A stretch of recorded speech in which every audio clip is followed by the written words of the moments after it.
They would gather in the parlor at 5:30 for cocktails, the men enjoying imported brandy while the ladies sipped delicate cordials. Conversation would flow over topics ranging from plantation business to New Orleans gossip, with the children expected to listen respectfully to their elders. At precisely 6 o'clock, old Moses would announce that supper was served, and the family would process into the dining room with the ceremony of a religious procession. Octave always sat at the head of the table, with Celeste at the opposite end.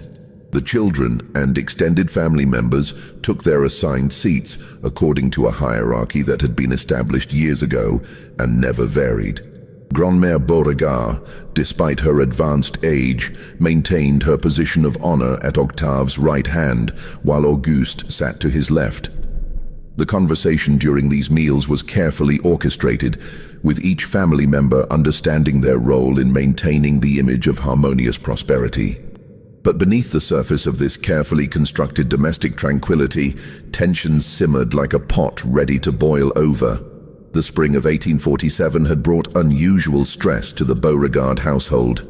The sugar crop had been poor the previous year due to flooding, and creditors were beginning to make uncomfortable inquiries about outstanding debts. Octave had been forced to sell several pieces of property and was considering the unthinkable option of selling some of his slaves to raise capital. These financial pressures had made Octave even more volatile than usual. His temper, which had never been pleasant, had become explosive and unpredictable. The enslaved people of the household learned to read the warning signs. The way his jaw would clench when reviewing ledgers, the sharp tone he would use when giving orders, and most dangerously, the way his eyes would grow cold and calculating when he was planning some new cruelty. It was during this period of mounting tension that Violet's relationship with Samuel began to deepen into something that could no longer be hidden or ignored.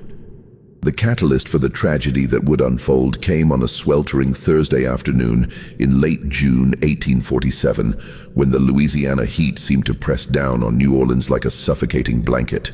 Violet was in the kitchen preparing for a dinner party the Beauregards were hosting for visiting Charleston plantation owners, carefully arranging canapes, when she heard Samuel's voice from the courtyard, raised in what sounded like distress.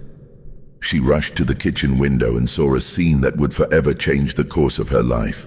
Samuel was on his knees in the dusty courtyard, his shirt torn and bloody, while Octave stood over him with a leather whip in his hand. The master's face was twisted with rage, spittle flying from his lips as he screamed accusations. "You dare look at my daughter with those eyes?" Octave's voice carried clearly through the humid air.